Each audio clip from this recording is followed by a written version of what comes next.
Good evening, all. Why we had to organize this session means it was a sort of an abruptly this session had to be organized because recently there was a document which was sent by the secretary. It was circulated internally, so majority of you wouldn't have seen this document. It was sent to all the districts so that they can start this empowered home care.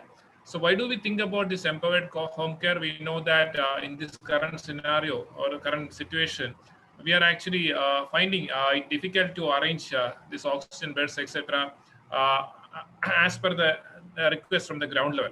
So it is taking us a bit of a time, and the situation varies from district to district. So it has been given to a district because some districts may not be requiring this advisory at all. They may be having enough and more beds, whereas certain districts like say Ernakulam. So actually the need for this advisory was raised by the Ernakulam team because they were finding it a bit difficult. So that the major thing is that of the drugs that we are using to treat COVID-19, all of us know that the one drug which actually brings a lot of difference to the mortality is going to be the timely initiation of steroids. The other drugs like say remdesivir or tocilizumab, etc., do not have any mortality benefit per se. So one drug which you started at the earliest, at the right dose, at the right time for the right patient, which can actually bring down the mortality is steroids. And what we have been seeing for the last couple of weeks is that, at least from Trivandrum, we are seeing so many patients who are sort of brought to the casualty with COVID and later diagnosed to be COVID-19. Some patients are in home care, and then they are brought to the hospital in a very terminal stage, the saturation being around 50 or 60, and they are dying within 1 to 2 days. I believe that this experience has been shared by senior doctors from across the state. So what is happening is that so many people are there in home care, and probably since the caseload is pretty huge, we are not able to monitor them as we used to in the past. So what happens is that the patients are not really aware of the red flag signs, and once they become tachypneic, they call an ambulance and they're coming to the hospital a bit late. We are not able to save them, and unfortunately, this scenario is not applicable to those with comorbidities or the elderly as it used to be in the first wave.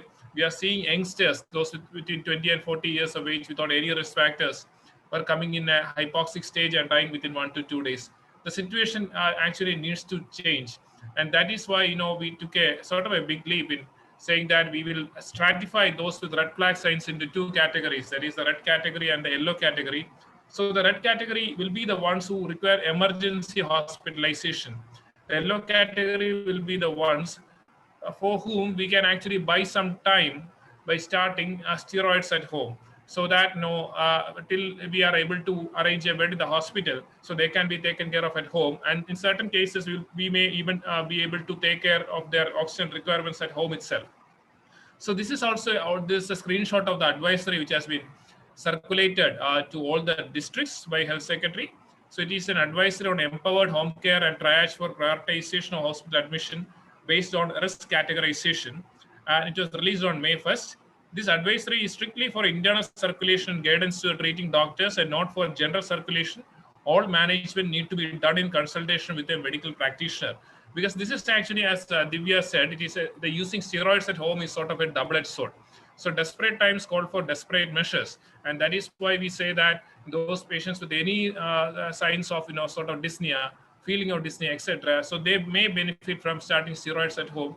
But having said that, if this this advisory goes into the general public, or it gets circulated in newspapers, etc., there will be a big rush to hoard steroids and all the patients will start steroids from day one itself. So that is going to be detrimental, because we know that the COVID-19 is characterized by two phases. So one is the phase of viral replication, and second is the phase of the hyperinflammatory response. And steroids are going to benefit once we identify the stage of hyperinflammatory response and start steroids at that phase.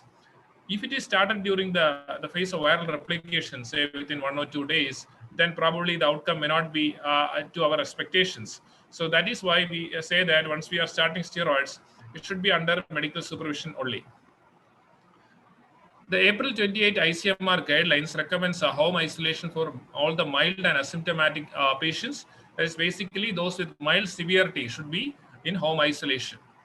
So these are the asymptomatic mild cases, the lab confirmed cases, not experiencing any symptoms with upper respiratory tract symptoms only. no shortness of breath. So oxygen saturation room air of more than 94%. This is actually very important. So if the oxygen saturation is more than 94%, as per our categorization, also they will come into the mild severity. Okay. So, but then in our till now we are having the 5-tier pyramid system of care system.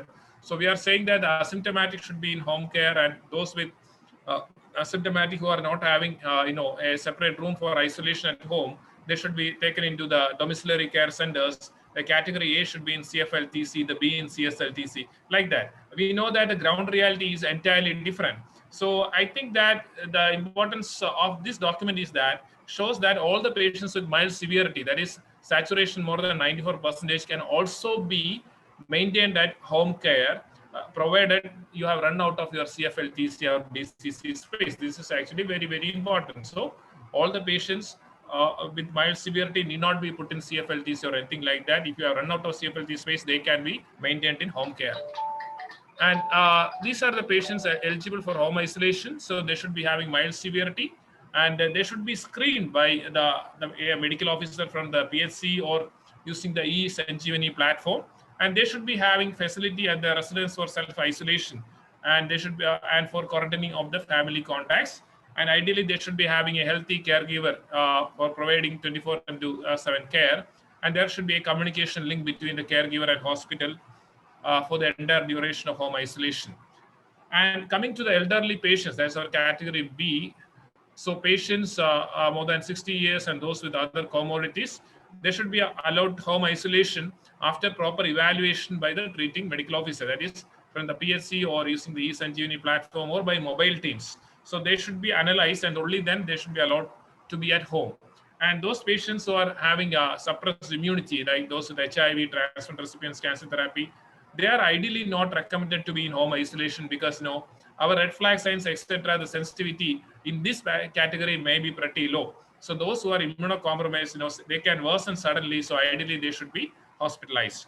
And suppose we don't have we don't have adequate beds, they can also be kept in home care, provided they are followed up by a doctor. And the patients must be in communication with the treating doctor and promptly report in case of any deterioration. And if they are on medications for other diseases like diabetes, they have to be continued on the same medications. And this is actually a bit of this thing, the ivermectin. So this ICMR recommends that those with high risk factors, symptomatic ones with high risk factors for disease progression, they can be start ivermectin, even when they are at home. So ivermectin does not have that much of a side effect. But then the focus on our guideline is not starting ivermectin for those in home care. Our focus is always on identifying those patients who might benefit from steroids. And this is very important. Those who are symptomatic, they're having fever or cough for more than 5 days, definitely these patients will benefit from starting budesonide, MDI or DPI, and the dose is 800 BD for 5 to 7 days. Unfortunately, we are now getting 200 micrograms. So it means that 4 puffs BD. Now comes the part of the steroids. So this is what ICMR says. The systemic oral steroids are not indicated in mild disease. But if symptoms persist beyond 7 days, that is persistent fever or worsening of cough, etc., low dose of oral steroids can be started even if you are in home care. It's very important. And the selection of the oral steroid is, it could be dexamethasone for 8 milligrams per day, or its equivalent dose of methylprednisolone, that is 32 milligrams per day. That is, we will use it, the methylprednisolone tablet 16 milligram BD, or prednisolone 40 milligram per day for 7 to 10 days. So our focus is not on starting ivermectin. Our focus is on starting, say, budesonide for those who are having, say, fever or cough without hypoxemia, and those patients who are having fever and cough for more than 7 days on oral steroids. So the dose is 8 milligrams per day, or equivalent dose of methylprednisolone or prednisolone. So this is actually the recent AIMS guideline. There they have actually incorporated this aspect, that is starting steroids for oral steroids for all patients who are having fever and cough for more than 7 days. That is, even without desaturation, even without resting saturation less than 94%, they have put in this indication. That is, all patients who are having fever for more than 7 days and cough for more than 7 days, they can also be started on oral steroids at home itself.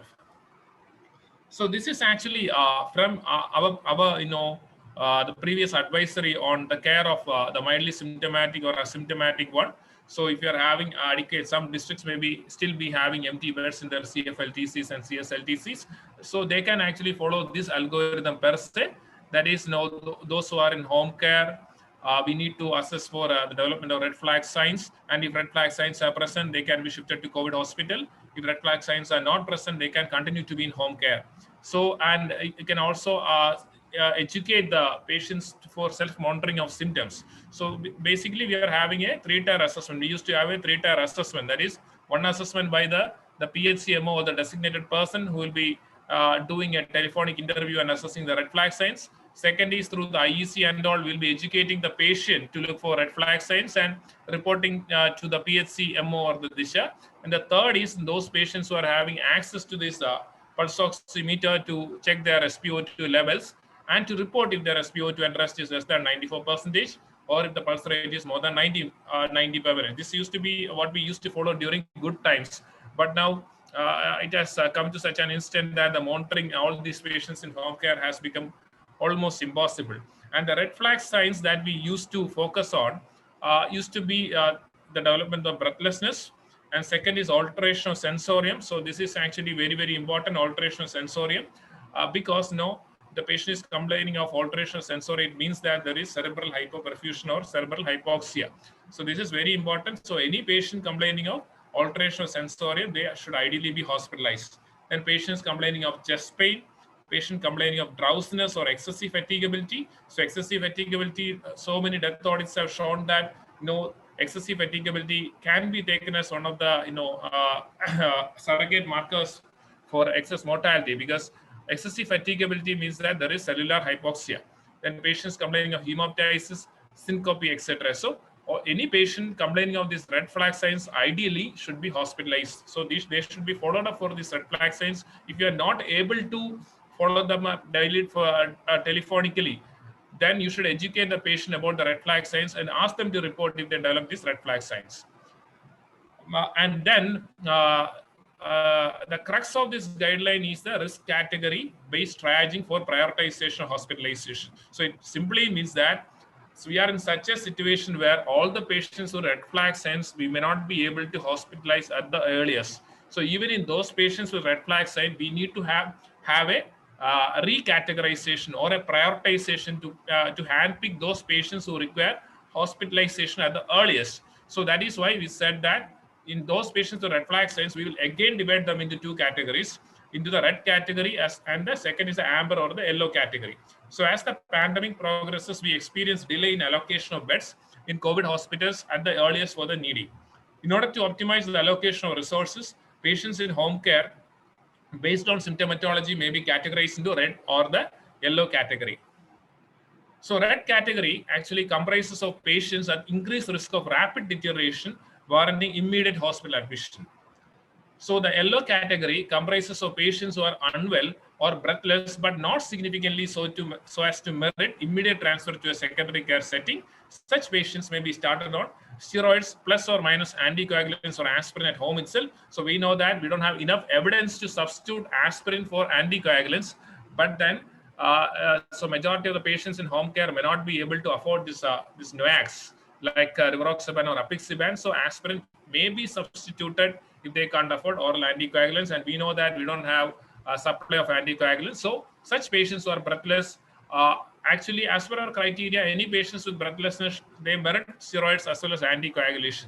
So at home, we may not be able to start enoxaparin, and if they cannot afford this oral anticoagulation, so aspirin may be substituted along with oral steroids. So the categorization, who is going to do this categorization? We don't want any patient with red flag signs to be at home without being monitored by a healthcare team. So ideally, they should be visited by someone, but that is also may not be possible. So ideally, so what the secretary wants us is to constitute mobile teams in all the districts. And Trivandrum actually has constituted a mobile team under the corporation. So the mobile teams are constituted by the district authorities, nearby PHC, or we can use the eSanjeevani or the telehealth platform with very good video interface. So using either of the 3 platforms, we can go for a risk stratification of the patients. So basically, it is up to the districts based on their logistics and capabilities to come out with a workable model for stratification. So this is what comprises the red category. So those who meet one or above or one or more of the following criteria should immediately be shifted to the COVID hospital. So the first aspect is with regard to the breathlessness. So suppose someone in the eSanjeevani is attending this call, or this is attending a call, and if the patient is unable to speak a few words or complete a sentence, that means that the patient is severely dyspneic. That patient will fall into the red category, and that patient should be immediately hospitalized. Patient's breathing in the last hour has deteriorated significantly from the baseline.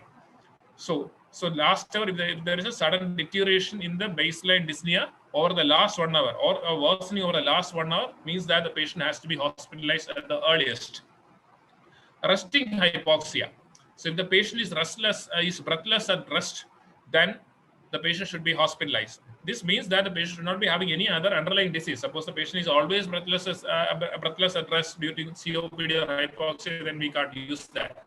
The patient without any comorbidities or without any disease leading to respiratory compromise is developing breathlessness at rest, that means that the patient should be hospitalized at the earliest. If the patient has been having some symptoms for the last 7 days and then suddenly the patient is developing dyspnea. So this is a very common scenario. We know that usually, the dyspnea occurs during the 2nd week. So the patient has been having some symptoms for the 5 to 6 days and then suddenly developing dyspnea. Such patients also should be hospitalized at the earliest. Pulse oximeter. So our first advisory, which was released around 7 months back, means it actually insisted that all the patients in home care should have a pulse oximeter. Now we know that pulse oximeter is a luxury. Asking our patients to have pulse oximeter at home means that it may not be possible now, because the pulse oximeters have gone out of market. It's very difficult to get pulse oximeters. So if the patient is having pulse oximeter, then it becomes very, very easy for us. So just check the saturation. If the resting saturation is less than 94, then patient requires hospitalization. If the pulse oximeter is not available, so we should not be creating panic among the public now. We should not be insisting on pulse oximeter. So if you're having, say, residents association pooling pulse oximeters or mobile teams using pulse oximeters, that will be a good idea at the current juncture. Otherwise, no, we should not be insisting that all the patients in home care should be having a pulse oximeter, even though it is the ideal thing to do. So if the pulse oximeter is not available, we should ask them to do a single breath holding test. That is, single breath holding test means the patient has to take a full but not too deep breath and hold it as long as possible. So based on the duration of breath holding, the patients can be categorized into, if the patient is able to hold the breath for 25 seconds, means that or more, means that the patient is having a normal cardiopulmonary reserve. If the patient is able to hold for around 15 to 25 seconds, it means that the cardiopulmonary reserve is a bit compromised. If it is less than 15 seconds, if the patient is able to hold only for less than 15 seconds, it means that there is a significant cardiopulmonary compromise, and such patients should be hospitalized at the earliest. So we should be, if the patients are not having pulse oximeter, we should be asking them to do this single breath holding test. And this is with regard to the breathlessness. The second aspect is that, if the patients are not having pulse oximeter at home, and sometimes there is the concept of, that the silent hypoxia is there. Then the PaO2 may be pretty low and the patient may not be experiencing dyspnea. They may be having tachypnea, which they may not be able to assess.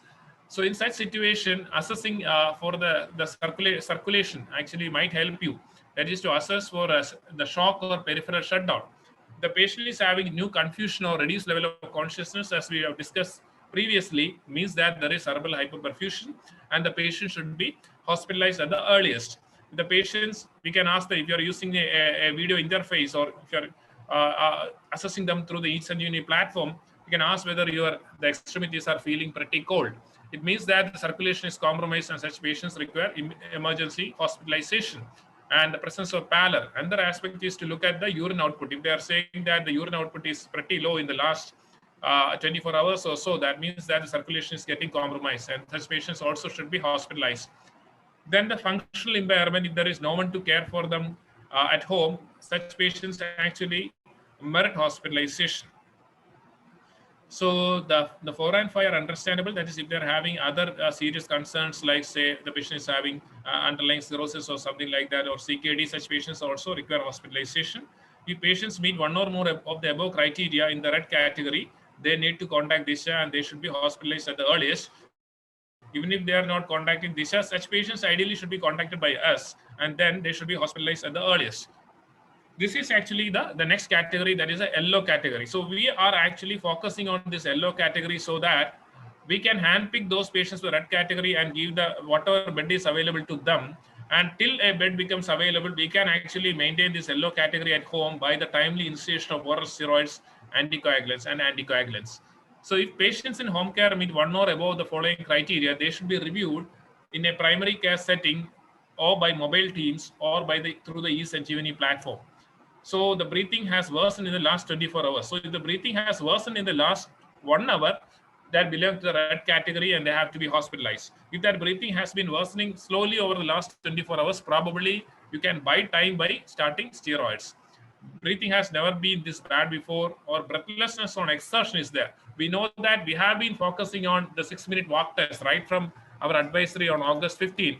The concept is that the earliest insult to the lung is going to be the interstitial infiltration by mononuclear cells, leading to interstitial edema, so an interstitial pneumonia. So this phase, the patient may not be experiencing the resting desaturation. Instead, we will be able to pick this stage. That's the early stage where the steroids are going to benefit by doing the 6-minute walk test. So any patient in home care, we should ask them to do the 6-minute walk test. And if there is a fall by 3%, for example, if their saturation at rest is 98%, you're asking them to walk for 6 minutes, and then you're checking the saturation again. And if the saturation is 95%, that means that there is a demand-supply mismatch. Such patients actually belong to the yellow category. We need not hospitalize them at the earliest. Instead, we should be starting them on oral steroids at home itself with the aim or with the hope of preventing progression to alveolar consolidation and resting desaturation. So we should be able to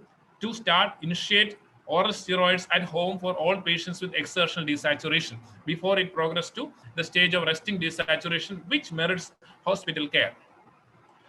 Then those patients who are on inhalers for COPD or asthma, and if they say that the medications are ineffective in treating the underlying conditions, for example, if an asthmatic has been on zero flow, 1 puff BD, and now they are saying that they require 2 puff BD, such patients also can be started on oral steroids at home. And the SpO2 more than 94 at room air with the exertional desaturation definitely belongs to yellow category and should be started on steroids at home. And if the single breath holding is more than 15 seconds, so if they don't have access to pulse oximeter, go for the single breath holding test, which is more than 15 seconds and less than 25 seconds, they can be started on steroids and oral anticoagulants. If the patients belong to high-risk category, meet one or of the above criteria in the yellow category, they should be prioritized for hospitalization. So basically, this yellow category, the what comes under the yellow category, in those with higher risk factors for disease progression, ideally those patients should be hospitalized. So this is basically the algorithm in short.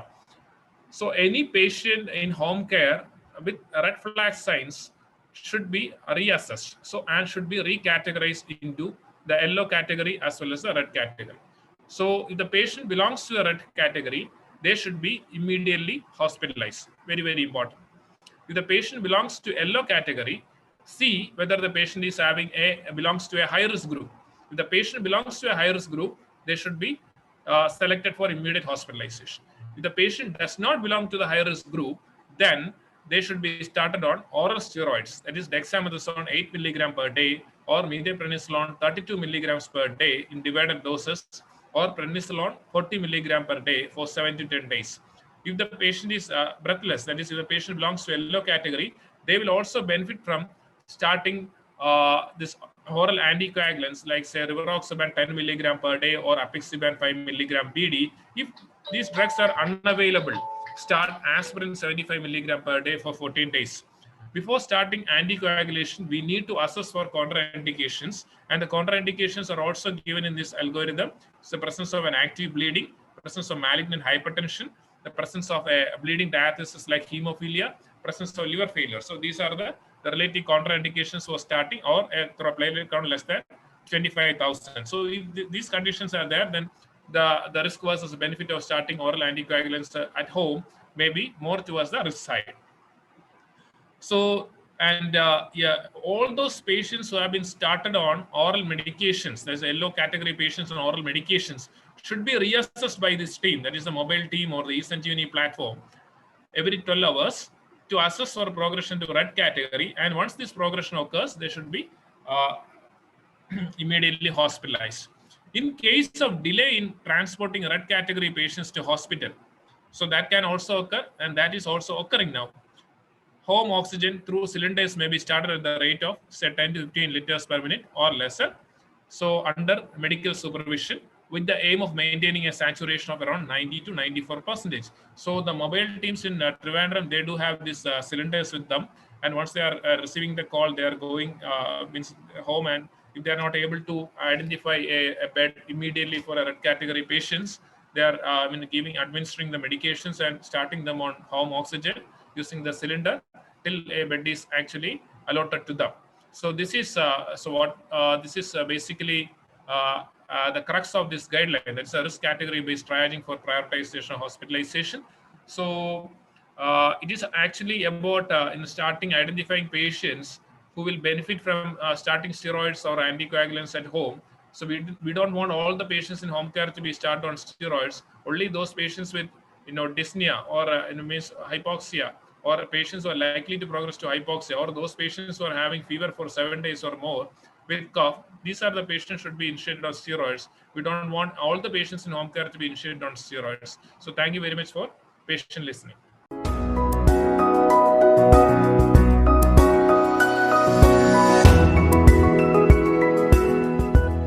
The oral തന്നെയാണോ steroid?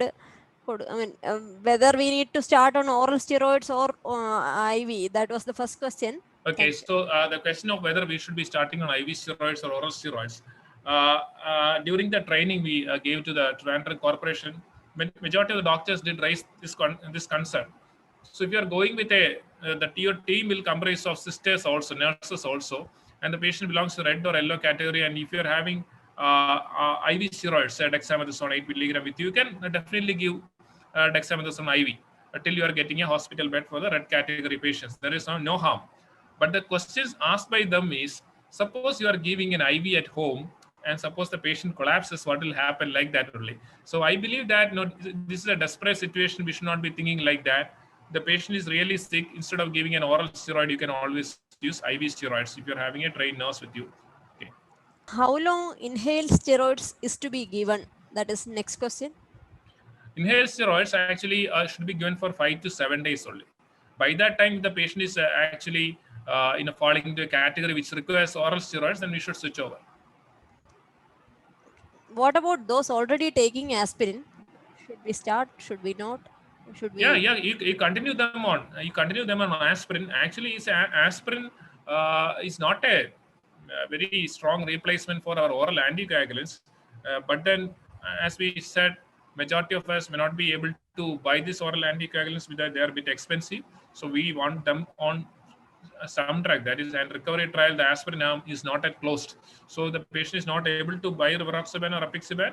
So start them on aspirin, and those patients who have been on aspirin or clopidogrel continue the same. Can we administer steroid as same dose said before for diabetic patients also? What is the dose of aspirin that should be started for those patients?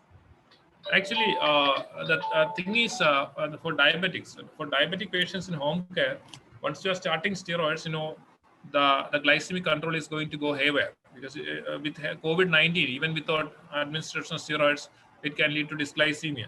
So ideally, means it will be better that if you have a glucometer, and some of the mobile teams do have glucometer with them. So we should be paying more attention to diabetics who have been started on steroids, and the mobile teams, if they can visit at least once in 3 days, it will be fine with the glucometer and all. If the patient says that they are having only kabhakettu and not breathing difficulty or cough, and then how will we categorize them? Can we give steroids to them as well, or only mucolytes are needed? Actually, for the Kafakattu alone means budesonide MDI might be the choice, not oral steroids, if it's required. Okay. What about starting oral anticoagulants, direct thromboinhibitors, and oral steroids for patients with high persistent fever and fatigue for more than 3 days? Should we wait to more than 7 days? Actually, why we are saying 7 days is because 7 days is the time when your hyperinflammatory or the cytokine response is going to begin. So we don't want a patient to be started on steroids prior to that without hypoxemia. If the patient on day 3 is having exertional desaturation, definitely start the patient on steroids. If the patient is having exertional desaturation on day 2, start them on steroids. But for fever and excessive fatigability alone, don't start steroids on day 3. Sir, if inhaled steroids are not available and only access to oral steroids, what is the advice?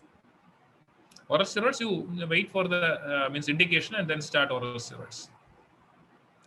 What about blood investigations like CRP, D-dimer? If you have access to CRP and D-dimer, it has to be done. Okay, so all patients with yellow category, definitely we would like to have a CRP or D-dimer. When we are saying that they should be started on oral anticoagulants, we are assuming that we won't be able to access any of these things. No, so this is a guideline. It's a compromise guideline. So compromise guideline. That is why we never gave it for public circulation. Here we are saying that we are going to start oral anticoagulants without checking for D-dimer, etc. No, so because in the ground level, I don't think that getting CRP levels or D-dimer levels for all the patients in home care is not going to be practical. So we need to take some clinical decisions. Okay. Are oral anticoagulants indicated only when there is respiratory insufficiency? What about coronary and cerebral events? If the patient is having a coronary or cerebral event, they won't be at home care. So I don't think that question will arise. Is this same for children also? Any age cutoff? For children, this is actually for adults only. This augmented home care or empowered home care is only for adults, because we are not expecting the children to progress to hypoxemia and be at home. They will definitely be hospitalized. So what is the target saturation of patients on oxygen? Actually, the target saturation for those without COPD is 90 to 94, and the critical care people say that 93 is good enough. We should not be aiming for a saturation more than 94. For COPD and all, a saturation of 88 to 90 will be beneficial. Are oxygen concentrators useful for foam therapy instead of oxygen cylinders? Actually, oxygen concentrators, you do have the question is about the portable oxygen concentrators, and they may be able to generate around 5 to 10 liters per minute. If the oxygen requirement is low, probably we can get away with these oxygen concentrators. But in our experience, if the patient progresses to the red category and all, we may not be able to maintain the saturation with, say, just 5 to 10 liters per minute of oxygen. So in such scenario, it may not be helpful. Sir, rivaroxaban dose 15 milligram BD dose in state guidelines. That's the only statement available. I don't. I mean, in our state guideline, it is not 15 milligram BD. We are using rivaroxaban only. We use enoxaparin, and then for post-discharge thromboprophylaxis, we are using rivaroxaban. For that, we are using 10 milligram OD dosage only. And for apixaban, we are using 5 milligram BD. The awake proning protocol to be followed. All the patients who are hypoxemic should be asked to follow the awake proning protocol of the state. Is there any guidelines for DCC? Okay, DCC, no, we don't require any separate guidelines, because DCC means that the patient does not have facilities for room isolation. Such patients are in. So they are asymptomatic patients who do not have a facility for room isolation at home. Steroids in diabetic steroids in diabetic patients. Okay. Actually, we don't have any evidence with using deflazacort, because all the guidelines are with regard to methylprednisolone or say dexamethasone or Visalon. If you want to use deflazacort, you can use the the equivalent dose. That is, we want around say 32 milligrams of methylprednisolone or Visalon around 40. You give the equivalent dose of deflazacort. And regarding steroids doses in diabetes, the steroid dose is actually dependent on the state of hypoxemia. So based on the diabetic status, we cannot modulate the dose of steroids. The diabetic status has to be controlled with introduction of insulin or something like that. What to advise when fever not subsiding with paracetamol quarterly? Actually, the ICMR guideline mentions that naproxen can be started. So next question, use of antibiotics. Please mention and where it should be used. Unnecessary use of it in periphery. Definitely. So, our current guidelines mentions that do not mention anything about antibiotic at all, especially azithromycin. And azithromycin should never be combined with ivermectin because the CYP3A4 inhibition will occur with azithromycin, and it will should drive up the ivermectin levels. So it should never be combined. So we may require antibiotics during the any patient with COVID bronchopneumonia. So maybe after 10 days, if they are developing a fresh onset of fever with say a purulent expectoration, that means that the patient is likely to have a bacterial superinfection. It is only during that period that we require antibiotics. And we should know one thing, compared to influenza, the chance of bacterial superinfection in COVID-19 is low. The next question, can we give MDI budesonide for post-COVID patients having a persistent dry cough? Yeah, definitely. We do that. D-dimer, CRP, if elevated, how do we categorize and give them steroids, anticoagulants? Actually, means the current session is on a very compromised scenario. As the patient is in home care and we don't have access to beds. We cannot we may not be able to allocate bed within a stipulated time period. So the question of CRP and D-dimer does not arise at all. The next one, sir, can we start salbutamol inhaler in first trimester of pregnancy in COVID cases? Actually, in COVID cases, we do not require salbutamol because if it is due to COVID bronchopneumonia, anyone who has auscultated a COVID lung, so it is actually sort of a clear lung because it is interstitial pneumonia. There is no wheezing, nothing like that. So there is no role for a bronchodilator. So what we require is an anti-inflammatory drug like steroids. Don't give salbutamol. And if you are not getting budesonide, don't use combination of salmeterol plus budesonide, etc. Because if you are using a sympathomimetic agent, already the patient may be having tachycardia, and even in patients with mild symptoms, there may be subtle myopericarditis in COVID-19. So we don't want to trigger arrhythmias. So we should not be misusing sympathomimetic agents in COVID-19. Don't use salbutamol in pregnancy, or for other patients also just use steroid and nebulizer. Don't go for sympathomimetic agents. Very interesting question. Can we give OC, oral contraceptive pills, to a patient with COVID-19, and if they are on it, can it be stopped, etc.? Actually, to be frank, I don't know the answer because OCPs can lead to there is a risk of thrombosis. Ideally, if it is possible, we should be stopping it. And such patients merit anticoagulation, definitely. So one category we are really concerned about is those who are undergoing treatment for IVF with say progesterone injections, etc. And such patients developing COVID-19, the risk of them developing thrombotic complications is higher. So such patients should be on anticoagulation. So it can be viewed like that. Any patient on OCP, whether to stop it or not, you discuss with the gynecologist. But from our side, those patients should be on anticoagulation.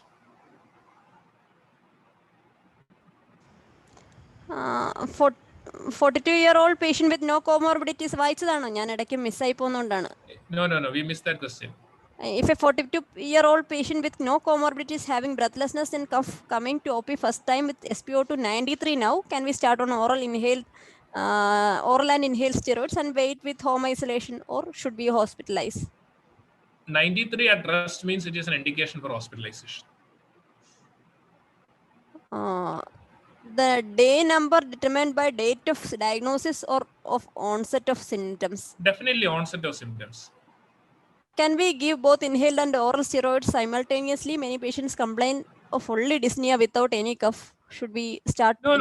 Actually, the thing is that the concept of using a nebulized or MDI budesonide is to minimize the toxicity associated with the systemic steroids. So once you have decided to start a systemic steroid, I don't think that we need to continue budesonide if the patient is not having this dry cough. Usually, from our experience and your experience, you know that once the patient is started on oral steroids, there is a dramatic improvement in cough as well. What about dual antiplatelets instead of anticoagulants? വായിച്ചതാണോ, sir? No, we didn't read that, and I don't know the answer. So should we be starting on dual antiplatelets? Because both of them are antiplatelets only. So the problem is that the procoagulant, the procoagulant factors are overexpressed in COVID-19. So there is a procoagulant scenario.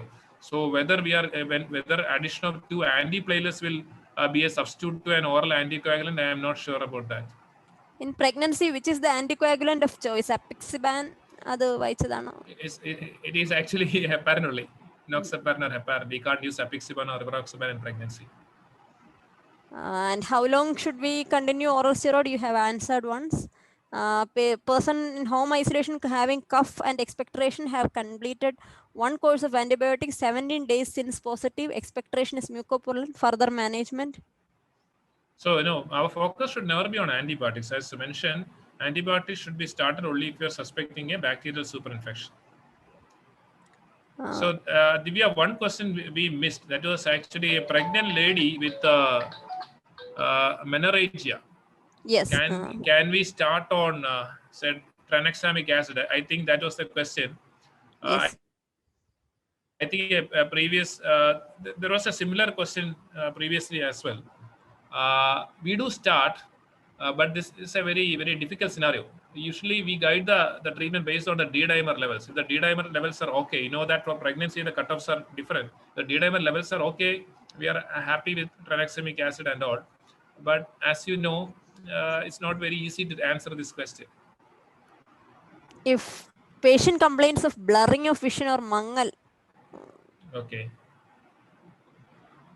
Blurring of vision or mangal, then? What is to be done? Actually, the blurring of vision, we need to know why this blurring of vision is occurring. So, blurring of vision actually in the second or third week, it could also be due to a retinal vein occlusion or a retinal artery occlusion. That we should take care of that. Can also be due to some neurological problems. COVID-19 has been associated with the stroke syndromes, and if the stroke is occurring in, say, midbrain or pons or areas like that, it can lead to the paralysis of the extraocular muscles and all those stuff. So we need to know why this blurring of vision is occurring, and then we need to treat accordingly. I have few patients with SpO2 between 88 and 92 with not much symptoms other than cough. Some have decreased SpO2 in walking too. Trying to find beds for past 16 hours. Yeah, you start steroids and wait. Actually, the aim of this session is you try to get a bed, but then you should be starting those patients on steroids at the earliest, and if possible on anticoagulants. That is the aim. So till now, our state guidelines never said that we should be starting steroids at home. No. So this document is actually empowering you to start, because we have belief in your abilities as clinicians. You know what to do, when to do, all those things. Now this document is empowering you to use your clinical abilities. If you are not able to find a bed, you start steroids at home itself. So many patients complain of only dyspnea without any cough. Should we start inhaler? Only dyspnea without any cough, we start oral steroids, not inhalers. Session on awake proning. This is very, very important, because Yes. we need to take it to the public, because in COVID-19 the areas in the lung which are affected initially happens to be the basal segments, where the aeration will occur maximally when the patient is going in for proning. So proning per se can actually improve the SpO2 by around, say, 3 to 4%. So all the patients who are at home, if they're dyspneic and if they are in the yellow category, definitely they should practice proning. Those patients who are discharged from the hospital, now the discharge is also a bit more earlier, no? So they should also practice proning. So in the proning videos, I think that we have done the proning videos, and it is there in our site. If it is not so, we need to do it once more, and we need to circulate it widely. It is already there in our site. We'll share it right away. If already immunized with 2 doses, shall we consider checking antibody titer so as to think about booster dose? Actually, none of the guidelines do recommend checking for the antibody titers due to multiple reasons. Even if your antibody titers are pretty good, it may not be the neutralizing antibody titers. But having said that, if your antibody titer is 0, then there is no question of whether it is neutralizing or not. But then there are, as of now, no recommendations with giving booster doses for such patients. And there is another video by Dr. Anil Satyadas sir on rational use of oxygen also, that is also to be shared. Then role of doxycycline you might have covered. No role. COVID positive female having heavy menstrual bleeding, can antifibrinolytics be used? We have answered that question. What about the chance of getting mucormycosis after high dose of steroids? Yeah, it's going to be pretty high. Actually, Post-COVID mucormycosis. There is a bit of a difference between post-COVID mucormycosis and kappa, that is COVID-associated pulmonary aspergillosis. Usually, kappa is seen only in those patients who require oxygen, that is for moderate and severe disease, whereas post-COVID mucormycosis can occur even in patients with mild symptoms.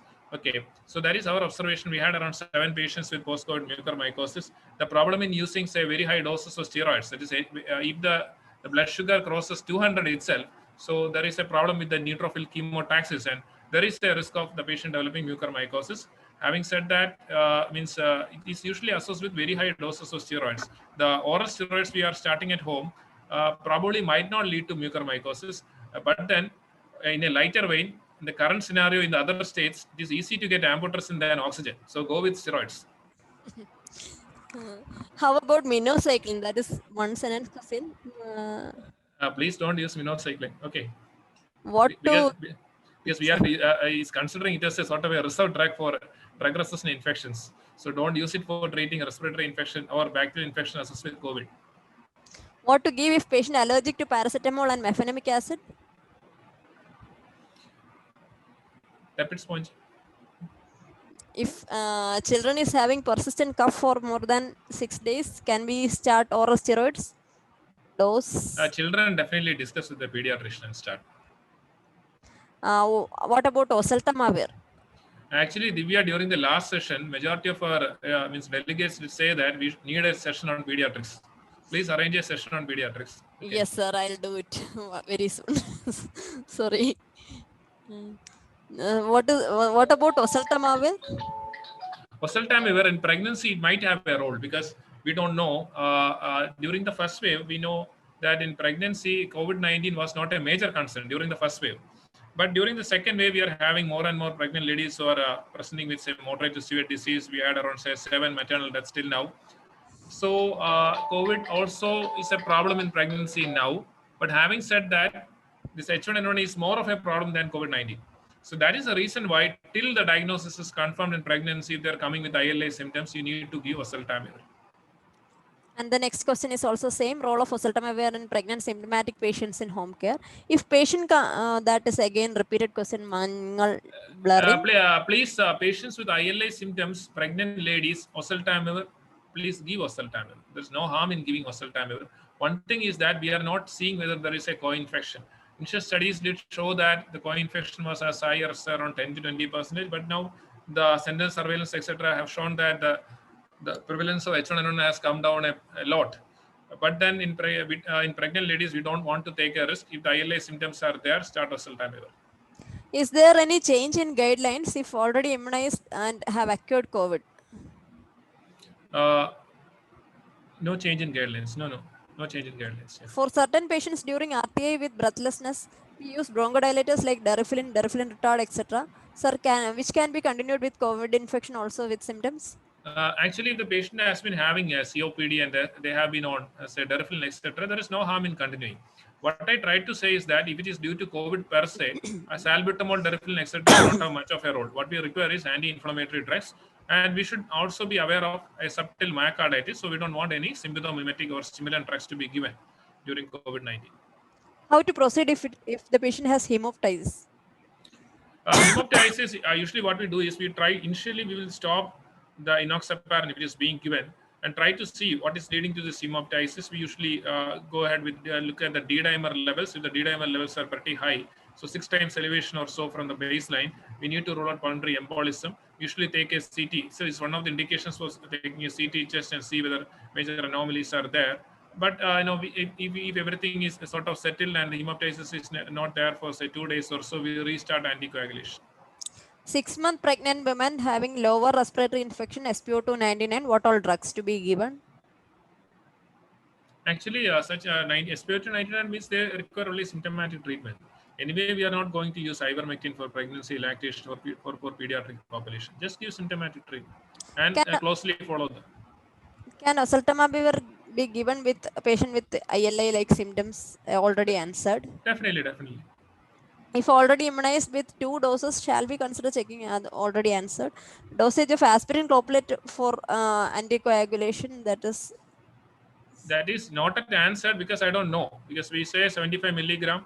If you want to give 150 milligram, give that, because there are no studies regarding the dosage of aspirin or clopidogrel in COVID-19. All the guidelines say go with oral anticoagulants. And a study on aspirin is using 81 milligrams of aspirin, which is not available here. That is why we said 75 milligram. COVID patient with menorrhagia, what to give? Probably anticoagulants. COVID patient with a heavy menorrhagia, the thing is that we may not be able to anticoagulate them. Have a look at the D-dimer levels. If the D-dimer levels are normal, treat the menorrhagia part.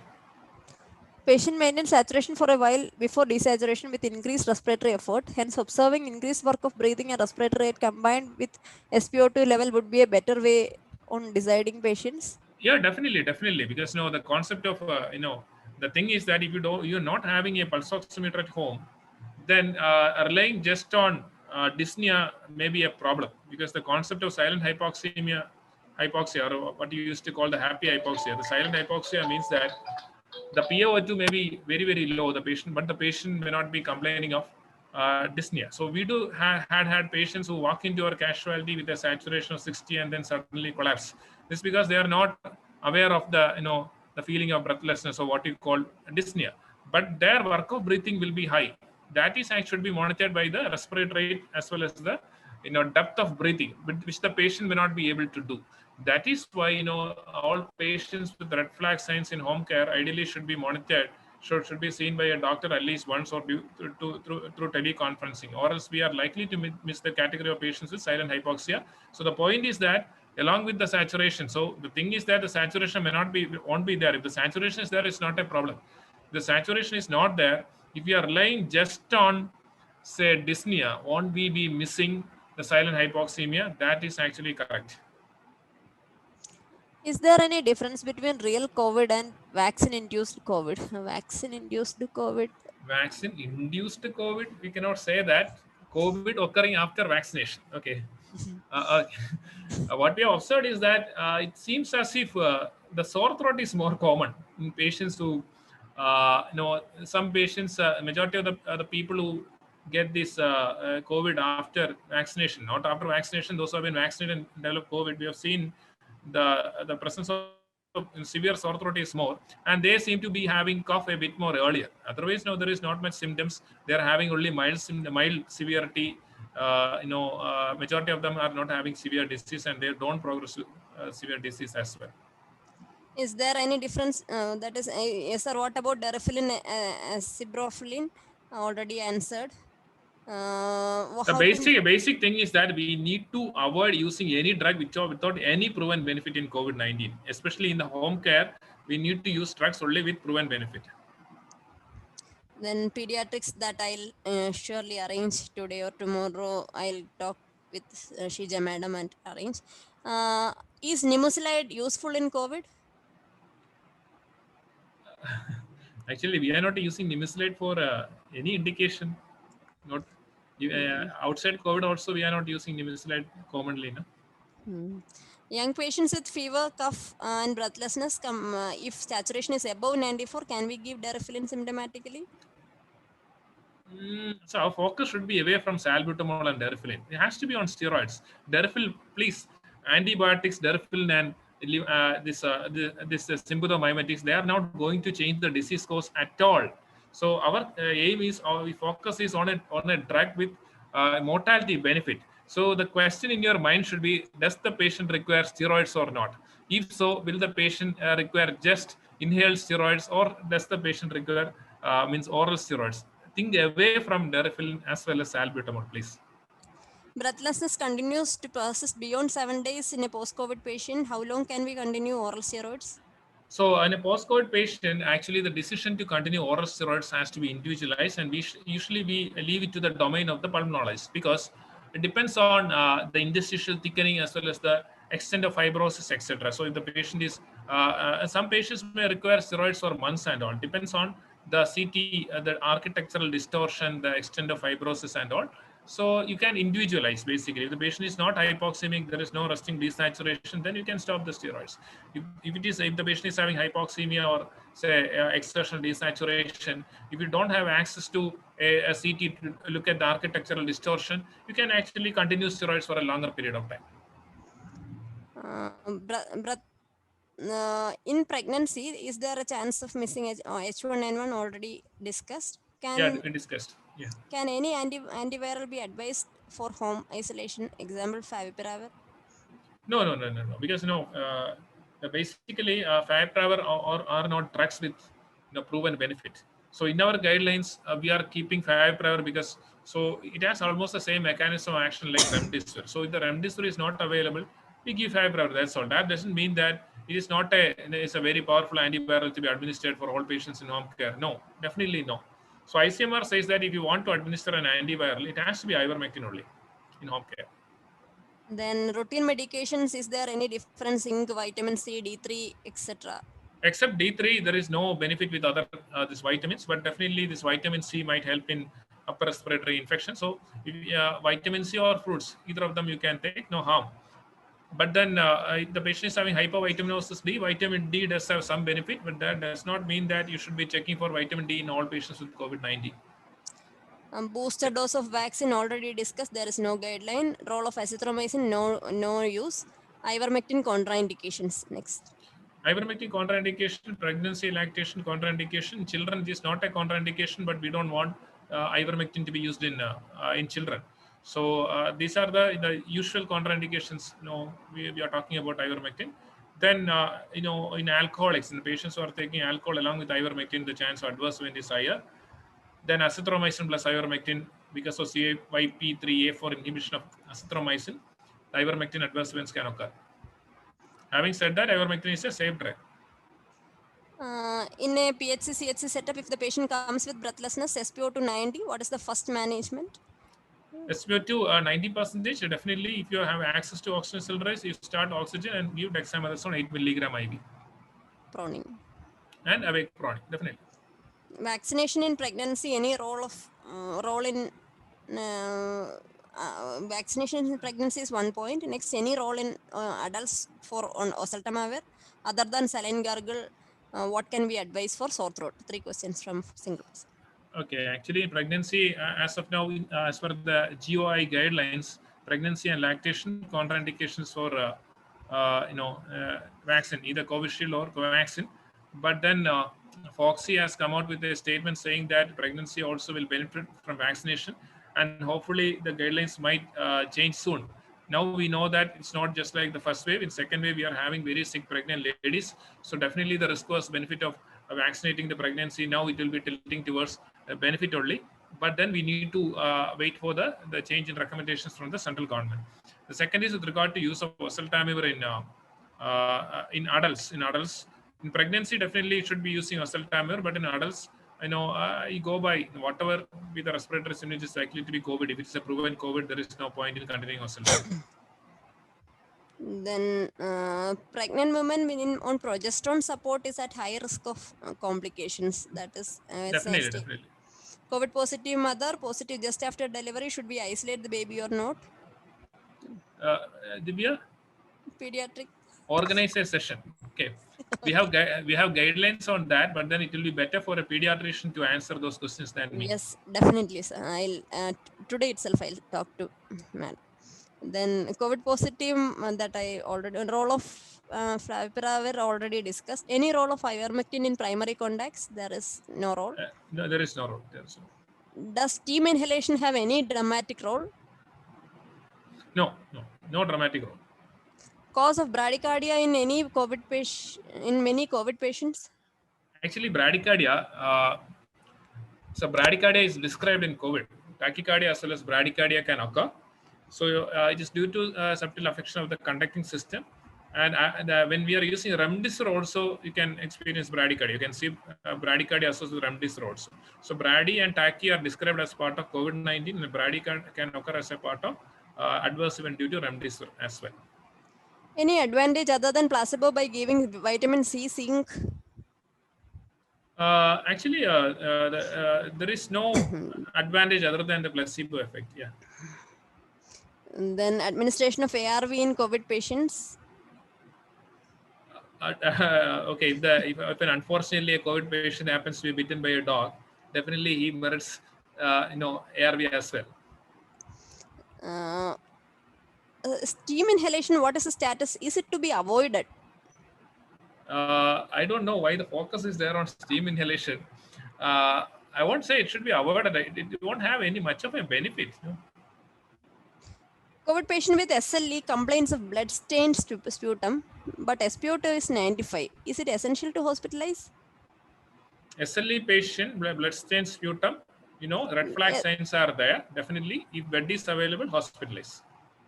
That next is a different question. Sputnik or Pfizer? Doubt from a patient in UAE. Sputnik or Pfizer. Actually, the Pfizer, the data is from country where the standards to very good quality research is pretty high. So I will say go with Pfizer. Steroid in divided dose or single dose, tapering of the dose needed. That is actually tapering is not required if you are giving for 7 to 10 days. Dexamethasone give it single dose. Methylprednisolone give BD dose. Kindly share the CME. Steroid in that again repeated. What is the advice if fever not subsiding with paracetamol 4th hourly? Actually, we discussed that. It's naproxen. Okay. Bronchial asthma patient already on Seroflow, now developing COVID, SpO2 more than 94. Is it enough to continue Seroflow? If less than 94, please give opinion on giving. Already discussed. Yeah, we have discussed that. We can administer, sir, can we administer mucolytes like N-acetylcysteine, Ambroxol for symptomatic relief? Yeah, definitely you can use symptomatic treatment. But then the thing is that when we, this is actually sort of this session has been organized at a time when we are actually on the verge now. Okay, it's a desperate time. So at that time, our focus should never be away from drugs with mortality benefit. The prescription can contain vitamin C, can contain Ambroxol, can contain N-acetylcysteine, no harm. But if there is an indication for steroid, please don't forget to add steroid. Okay. Should warfarin be stopped prior to Covishield Covaxin administration? Actually, no. It may lead to hematoma. If the INR is pretty high, then it may be a problem. So if the patient is on warfarin, you can check the INR levels and plan vaccination accordingly. Patient having irritating cough for 3 days, total prodromal symptom of 5 days, normal saturation, can we start steroids? Nebulization means MDI. Any medication for primary contacts? No. Treatment of cough in COVID? Already sir discussed MDI. Actually, the ICMR guidelines still maintain that for primary contact, you can give HCQS, and there is no benefit, there is no evidence to use HCQS or ivermectin for prophylaxis. So we are not advising using any drug for prophylaxis. Sir, sorry to ask, in category C, should we give ivermectin? Category C, the thing is that category C, it will be either favipiravir or or remdesivir if the patient is hypoxemic. And the guideline clearly mentions that if you don't have access to favipiravir or contraindication to use of favipiravir, you can use ivermectin. COVID patient in first week of symptoms with adequate saturation but only cough syrup is useful? Budesonide nebulization. NSAID is contraindicated in COVID? Question mark. We don't have enough evidence to say that NSAIDs are contraindicated. Okay, we can't say it is contraindicated. But then, one question was, in vaccinated, the symptoms are different. One thing is myalgia actually is a bit more. Okay, so myalgia means that there is a myositis. Myositis means that the CPK may be elevated. If the CPK is elevated, there is a chance that the myoglobin may crystallize in the renal tubules. And for myalgia, if you're using NSAIDs, there is likely to be acute knee injury. So that is why we would like you to avoid NSAIDs other than paracetamol. What about lactating mother of 2-year-old coming for vaccination? Can we ask them to take vaccine and stop lactation? The thing is, lactation per se, logically, scientifically, it is not a contraindication. For a 2-year-old, go and take vaccine. Okay. Virafin, any updates? Is it going to be useful? Virafin, the thing is, the IDSA position statement is that interferon is not going to help. Why hydrocortisone is not preferred before dexamethasone? Because in the recovery trial, dexamethasone was used. That's all. And the guidelines do say that the current dose of hydrocortisone can be considered. So dexamethasone or methylprednisolone or hydrocortisone, the current dose can be used. Betadine gargle has any role? For sore throat and all, we do try that, but the question is whether it will inhibit the viral replication. We don't have any strong data. What to do in patients with bradycardia with no symptoms, no hypoxia? just observe. Bradycardia is not associated with heart blocks and all. It's just sinus bradycardia. So the patient is not symptomatic. The patient is not having syncope or anything, or pause or anything like that. Up to 40, we do we don't do anything. We just monitor. Insomnia treatment in all sessions it is coming. Insomnia treatment, actually, the insomnia usually occurs after the second week, usually after 10 days or so. It's a part of the post-COVID syndrome. Okay. Then the treatment, what we do is go with non-pharmacological methods like cutting down on the screen time, like viewing the television or mobile around 1 hour prior to sleeping. Don't take stimulants like say coffee after 2 p.m. If these measures do not work, then go with melatonin or melatonin plus solpidem combination. Montelukast role. Montelukast can be used in patients with persisting dry cough despite say budesonide and all. Montelukast can be used. Can wide fluctuation in BP occur in COVID? Definitely, because COVID is associated with autonomic instability because the dorsal root ganglion also express the ACE2 receptor. Because of this, we can have all sorts of autonomic manifestations in COVID-19. Even in those patients who have recovered, they may be having sudden onset of sweating or syncopal episode, something which is referred to as the POTS, that is postural orthostatic tachycardia syndrome. So we should be expecting all sorts of autonomic manifestations in COVID-19 as well.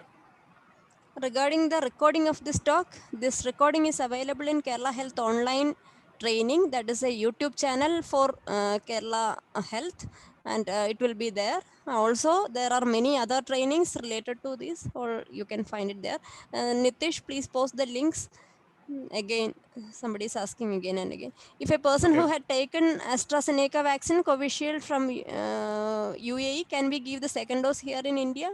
It's possible, no? Nah. But there is a technical element. Whether the patient will get certificate after the first dose here, I don't know. You won't get the certificate of completion, but anyway, you'll get the first dose here. That is the second dose from 19-year-old fever cough, 3-day SpO2 96, blood stains to sputum. Do he need hospitalization or steroid? The problem is hemoptysis. Hemoptysis, if you it is not from the throat. From history, we can know whether it is from the throat or from the lung. So we think that is hemoptysis per se. Definitely requires evaluation. That is why we want hospitalization for all patients with hemoptysis. Should methotrexate be stopped before Covishield? Depends on the dose of methotrexate. The thing is that don't stop methotrexate. If it is absolutely necessary to continue methotrexate and give vaccine. Which vaccine is better, Covaxin or Covishield?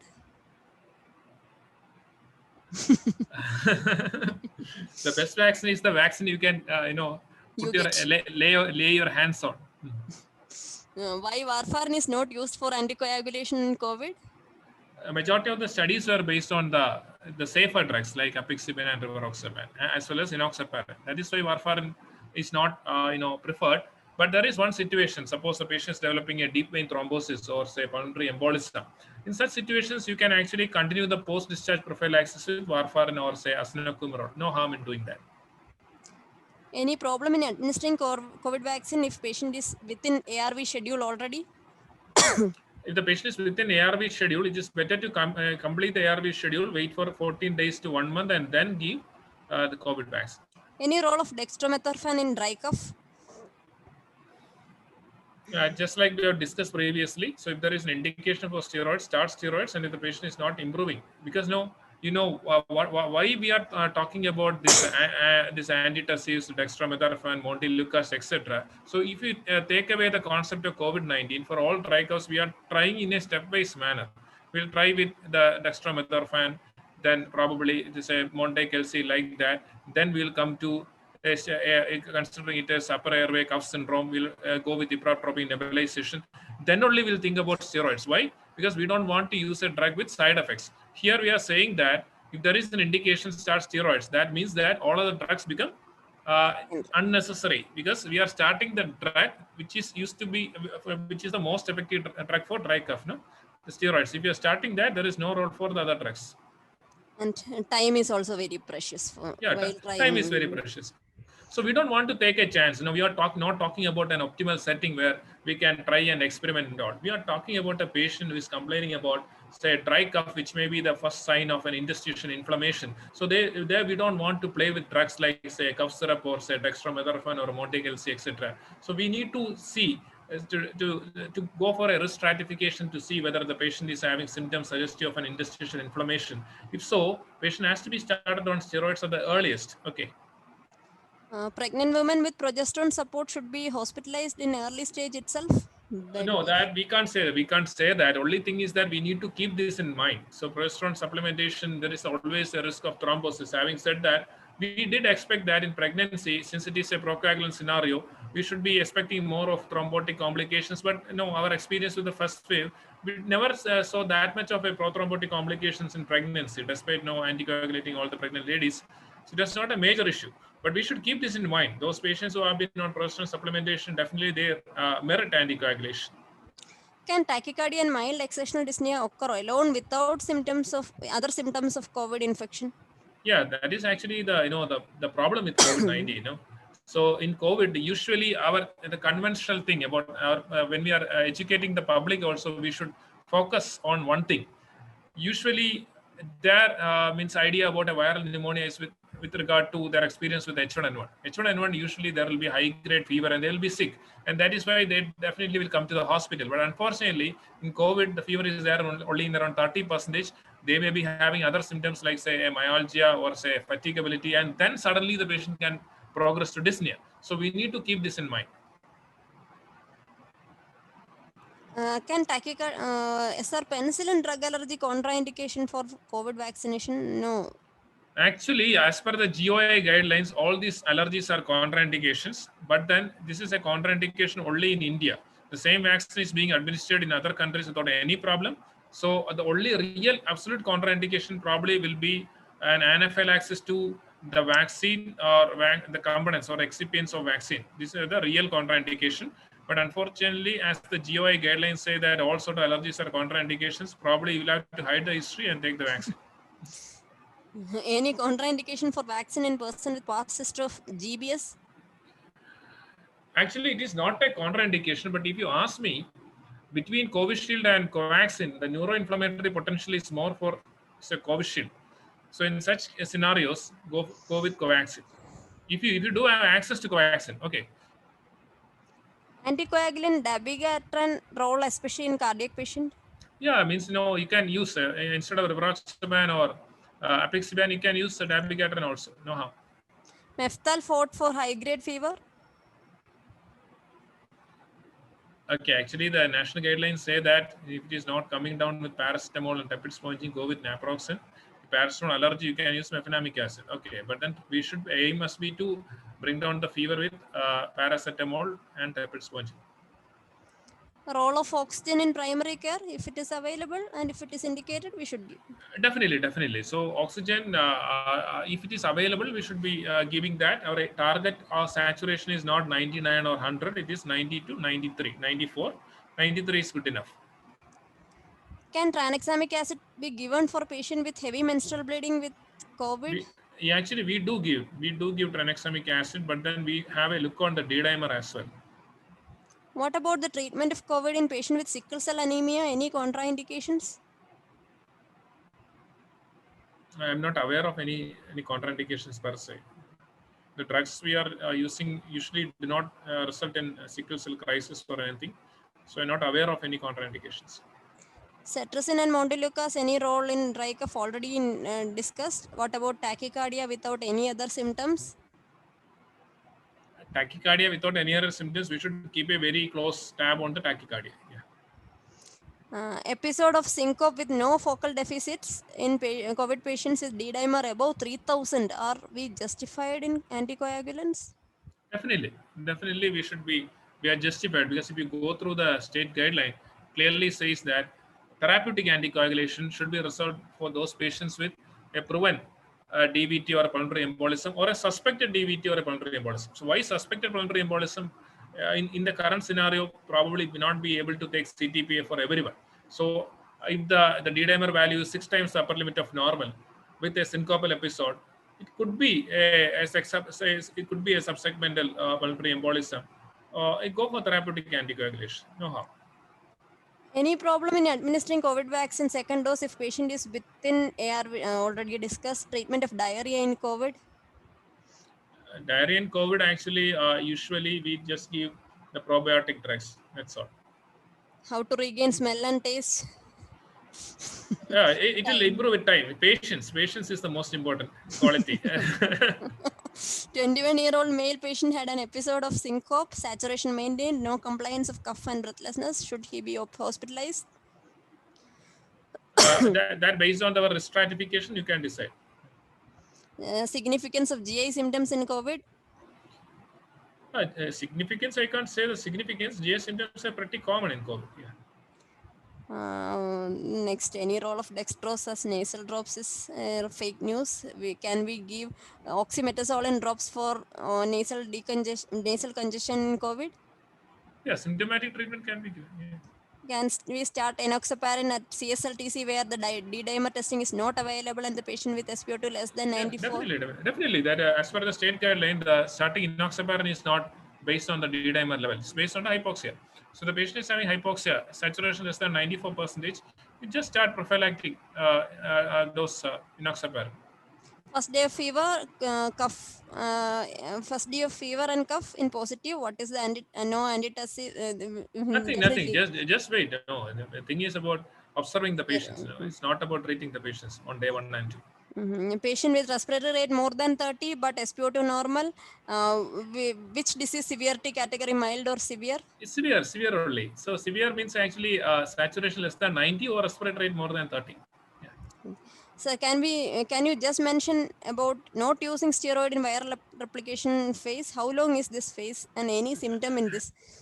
The thing is actually what we are saying is that when we say the steroids are game changers, when steroids are the drugs with mortality benefit, then definitely just like what happened with hydroxychloroquine, so there will be panic buying of steroids, etc.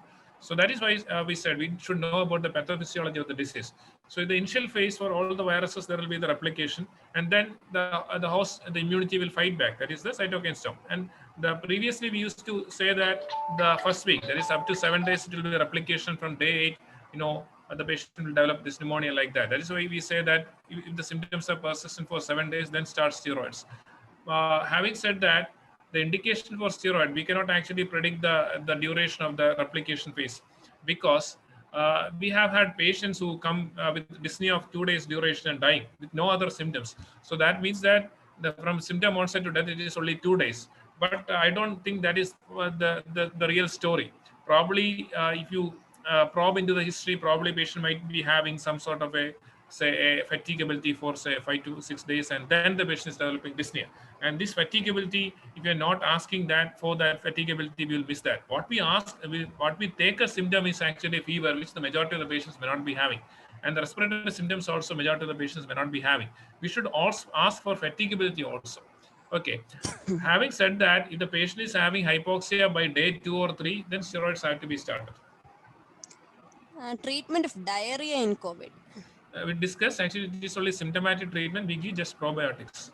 And again, the same question sir had just answered. Should we be concerned about the extreme fatigability? Is there any time limit? 7 days, because many say extreme fatigability is a warning sign. We should be concerned about that. Or COVID with only diarrhea, more than 10 episodes per day, mild dehydration, can we use steroids? No. Try to correct. I mean, use ORS rather than steroids for that. After 1 week, patient having only fever, should we start antibiotic? No. The thing is that we had many patients who have been having persistent fever, say for 10 days or so. The one thing we should know is fever is not antibiotic deficiency. We need to identify the cause of fever. In COVID-19, if the fever is persisting, it is actually due to, say, a switchover from the viral replication phase to the inflammatory phase. And after 7 days, if fever is persisting, if you initiate steroids, the fever will come down. Treatment of redness and burning sensation in mouth patients. Only actually symptomatic treatment only. Were COVID vaccines other than mRNA vaccines used in lactation in any other countries? Actually, in UK and all, no. It's a very interesting question. The question is whether the AstraZeneca vaccine is used in pregnancy in UK. I'm not sure on that. I think that no, in UK they use all the vaccines in pregnancy. That includes the AstraZeneca vaccine. And going back to the previous question, if the patient is complaining of say a oral ulceration or a pain in the mouth, if the patient has been on steroids, please think about the possibility of herpes simplex infection also, because using steroids can lead to reactivation of herpes, and patient can have herpes simplex ulcers, which will be pinpoint ulcers with a very red halo. Okay, then next questions are already answered. Indication of steroid, anticoagulants, oxygen, primary care level. That is what we were talking about till now. Rash in COVID management. That also, sir, rash. Do you want to Rash. What uh, rash? rash in COVID management? A rash can occur as a part of COVID-19. There is no particular management as such. It will disappear on its own. The only thing is that if the patient is complaining of, say, high-grade fever with rash and inflammatory markers are very much elevated, think about the possibility of multisystem inflammatory syndrome in adult and multisystem inflammatory syndrome in children as well. Single breath count, please clarify. Single breath count means, you take a deep breath, not a very deep breath. You take a deep breath and see for how long you'll be able to hold the breath. Usually, if you're able to hold for around 25 seconds or so, your cardiopulmonary reserve is pretty good. If you're not able to hold for 15 seconds, that means that your cardiopulmonary reserve is pretty poor. It is between 15 and 25. Okay, that means that you are in the yellow category. So the important thing is that if you're having an underlying problem like an asthma, if you're doing a single breath count, then probably it can lead to panic, because you may not be able to hold the breath for 25 seconds. So the ideal thing will be for any patient home care from day one onwards, you do this so that you will have a baseline of what your single breath count is. So if you're having a baseline, then it becomes very easy. You can assess how it is going to progress. If you are not having pulse oximeter, then only you should be doing this. If you're having a pulse oximeter, we should do that. Now, why we focus on the deep breath holding test is because majority of our patients don't have pulse oximeter, and if you ask them to buy pulse oximeter, they may not be able to buy it. They may not be able to afford it. Even if they have money, it is actually sort of out of market. So we should not be asking them to buy something which is not available now. So instead, we should be focusing on alternative methods like, say, breath holding test. If patient is on methotrexate and steroid chronically, an immunocompromised patient, what difference can it make? Yeah, but difference means that should we be stopping methotrexate? That depends on okay, for what the methotrexate has been administered. So the basic aim in the treatment of any viral disease is that initially we need to bring down the immunosuppression. So methotrexate, probably we are going to stop methotrexate if it is not contraindicated. So this question assumes significance in the scenario of a post-renal transplant or a liver transplant patient, because there the patient may be on, say, MMF as well as TAC and all. And if we actually decide to stop the immunosuppression, it may be at the risk of a transplant rejection. So there we actually have to balance in stopping immunosuppression and cutting immunosuppression. And what we usually do is we stop MMF and continue with TAC. So that we do in conjunction with the treating nephrologist. Okay. In all other scenarios, it is not very difficult to tackle that. 2 doses of vaccine required post-COVID. That is there. As per the GOI guidelines, 2 doses are required. But as per the research goes, 1 dose is actually as good as 2 doses. Conjunctivitis in COVID management. Conjunctivitis is there. It's actually part of COVID only. It will subside by itself. Yeah. And the person missed the answer of Guillain-Barré syndrome and vaccine contraindication due to net issue. Can you just repeat it?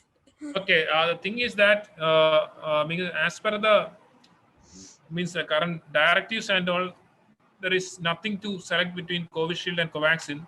But based on our experience and based on the published reports, the Covishield is having more of a neuroinflammatory potential than Covaxin. So in patients who had a neurological problem like, say, GBS or ADEM or a transverse myelitis or say a seizure disorder in the past, if you do have access to Covaxin, go with Covaxin. One COVID patient in home isolation, fever persists more than 10 days, but SpO2 normal. Is paracetamol is enough for such patient? Such patients, as per the recent ICMR advisory, after 7 days, if fever is persisting, you can start oral steroid. Irritant cough interfering with speech, no dyspnea, respiratory rate and SpO2 normal. Oral steroids indicated before 7 days.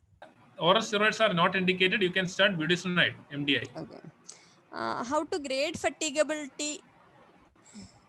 It's actually very difficult to grade fatigability. So when we say that in excessive fatigability is a red flag sign, it depends on your history taking ability. So you have to ask them. So compared to yesterday, how is it today, like that? Somnolence in patient above 60, especially in diabetes. Should we give ORS? What is the best management? ORS for somnolence. ക്ഷീണം ഉള്ളതുകൊണ്ട് എന്നായിരിക്കും ഉദ്ദേശിച്ചത് 60 വയസ്സിന് മുകളിലുള്ള diabetic. Okay. Then you can give, no problem. Yeah. Basically, the question is any patient with drowsiness in above 60, there is likely to be an electrolyte disturbance. So shall we give ORS? So you can give, yeah. Provided the patient is not having renal failure, then it can lead to hyperkalemia and arrhythmias and all. If budesonide alone is not available, can we use Foracort? The problem is Foracort will contain salmeterol also. This is a sympathomimetic agent. So like to avoid using sympathomimetic agents in COVID. Okay. Already discussed questions regarding Covishield vaccination in lactating mothers, role of vitamin D, zinc, vitamin C, fever more than 7 days, start steroid, redness of eye, formonide instead of budesonide. So I'm skipping all these things, these questions, because these have been answered once. Unless I want to miss that. No, I think we have covered almost all the questions. Significance of ferritin level.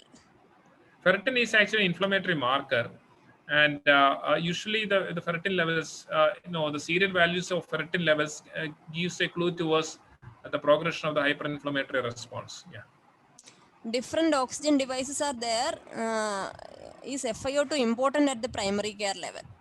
Definitely, it is not possible. At the primary care level, our aim is to sort of give whatever we have to the patient. No? So probably you are going to have only the cylinder, and you give at a rate of maximum 10 to 15 liters per minute to maintain try to maintain a saturation between 90 and 95. And I think all of you should listen to the video on oxygen therapy by Dr. Anil Satyadas. Then, sir, few COVID positive patient turned out to be dengue NS1 positive. Might that be incidental, or is there any high chance of co-infection in COVID-19? In Kerala, it could be co-infection also. But then we know that there is a sort of a similarity between the spike protein as well as the structural protein of is dengue. So we did have initially papers saying that you can have a cross reactivity between the NS1 as well as this COVID test. So that also should be kept in mind. But co-infection is also reported. Some of the patients had UTI symptoms. UTI symptoms, actually, I am not aware of that. Okay, means they had dysuria.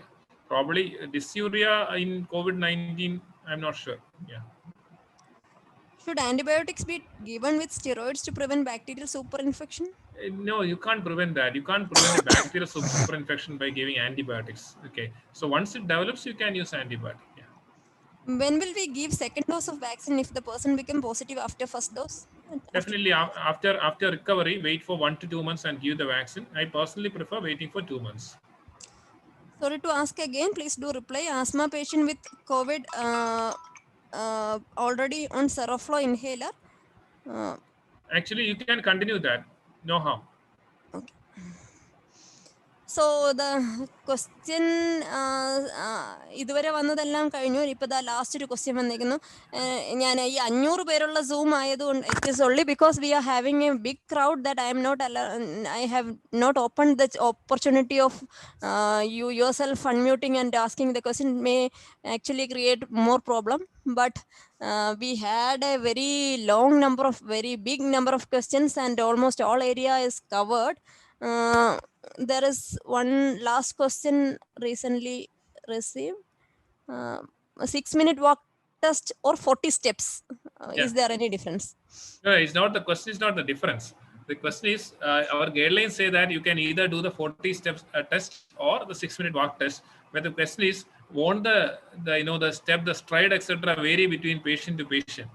Yeah, it does vary between patient to patient. It's a very, very crude method. Yeah. Okay. And Nitish ഒരു 5 minute എല്ലാവർക്കും ആർക്കെങ്കിലും unmute ചെയ്ത് ചോദിക്കാനുണ്ടെങ്കിലുള്ളൊരു അവസരം കൊടുക്കുന്നത് തെറ്റില്ലാന്ന് തോന്നുന്നു. എനിക്ക് തോന്നുന്നു നമ്മൾ ഒരുപാട് actually we have crossed almost 1.5 hours, 1 hour 45 minutes. But anyway, without even unmuting the participants, just stopping a session is a bit cruel. So Nitish, can we just unmute? Done.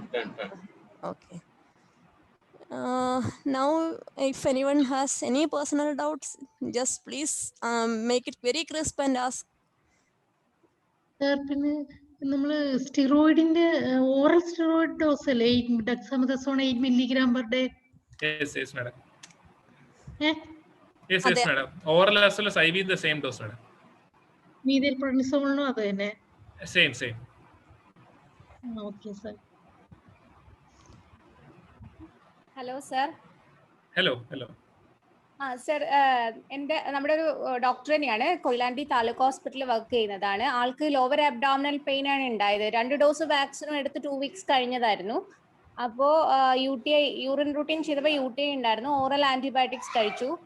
പക്ഷേ persistent ഒരു ക്ഷീണം, body pain ഒക്കെ തോന്നിയപ്പോൾ Covid test ചെയ്തപ്പോൾ it was positive. അപ്പോൾ UTI ഒരു symptom ആയിട്ട് വന്നതാണോ അതോ Covid?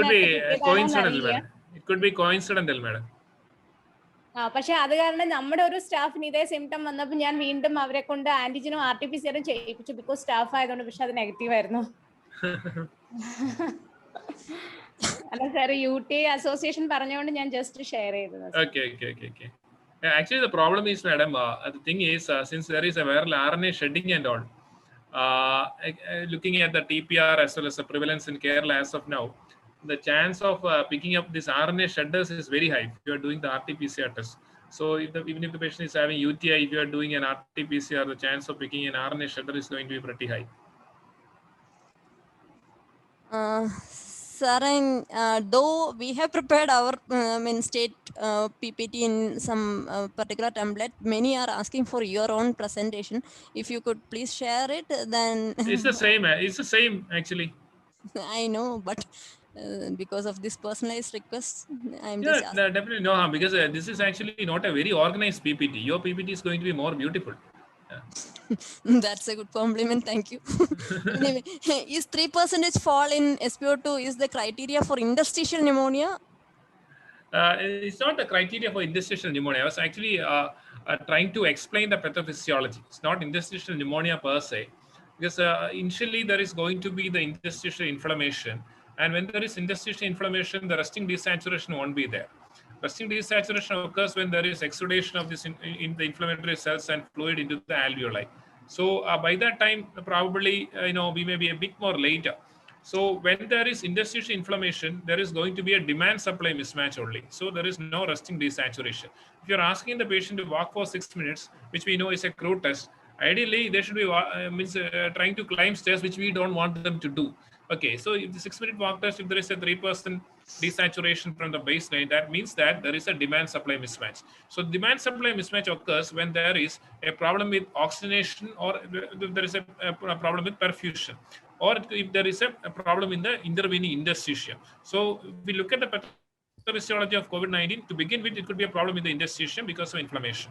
So we can identify patients at that stage itself, and if you are giving steroids, probably that can prevent and the further inflammation and resting desaturation can may be prevented. Okay.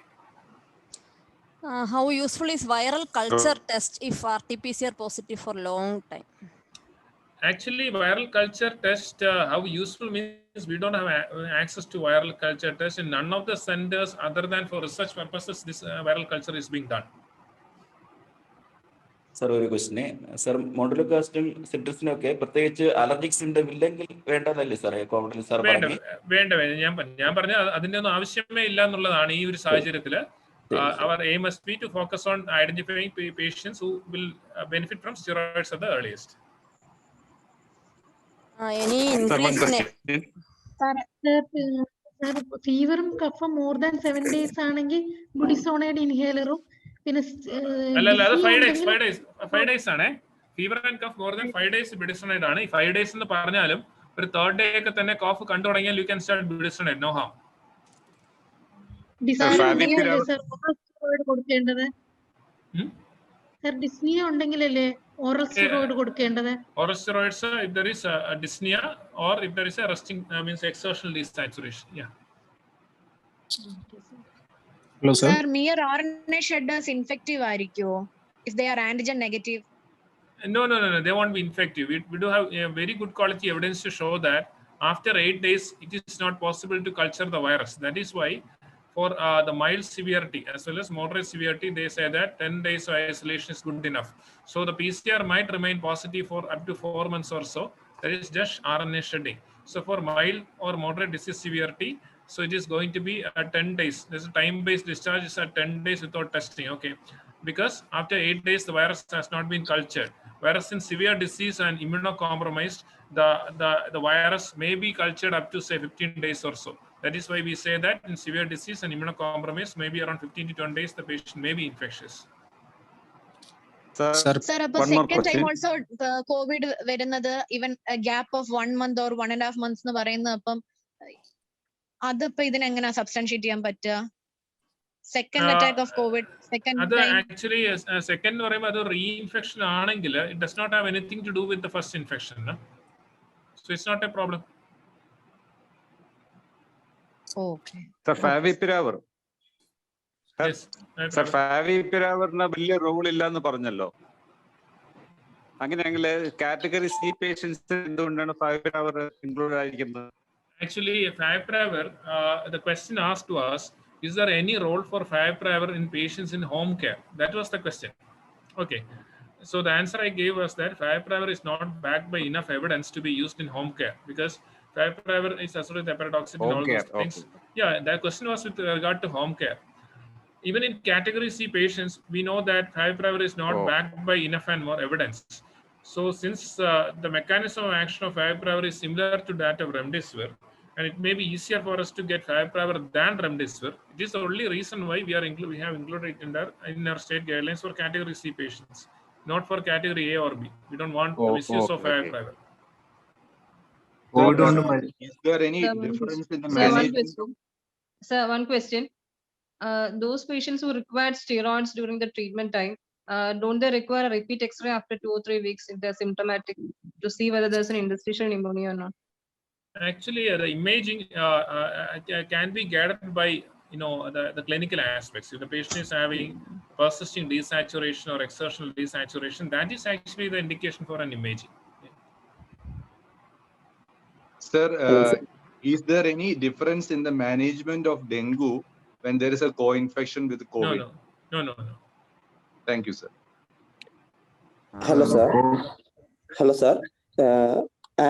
10th day antigen test ഇല്ലാണ്ട് നമുക്കിപ്പം വിടാൻ newer protocol വഴി. പക്ഷെ ചില patients 11th or 12th day antigen test ചെയ്യുന്നു without symptoms, പക്ഷെ പോസിറ്റീവായിട്ട് കിട്ടുന്നു. How to take it? Actually, we know that. No, the only place in the world which had been using this exit antigen testing was Kerala. So all other guidelines, the WHO as well as CDC guidelines clearly say that. So you can go with the time-based discharge, maybe by 10th day, so they are non-infectious.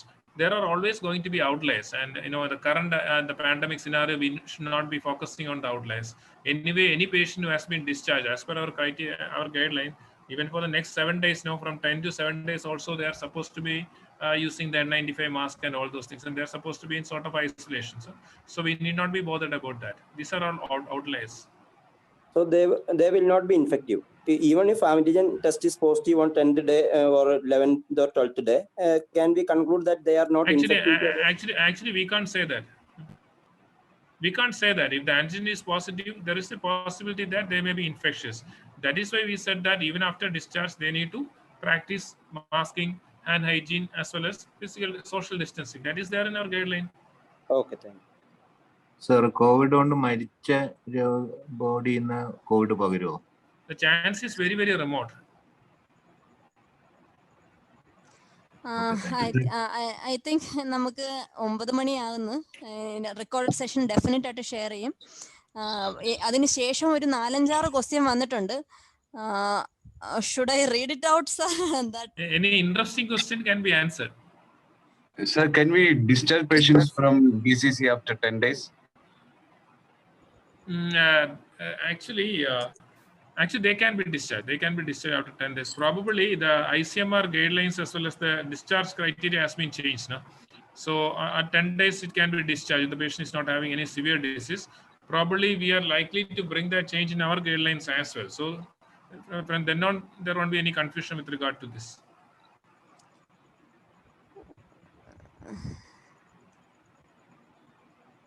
Hello, sir.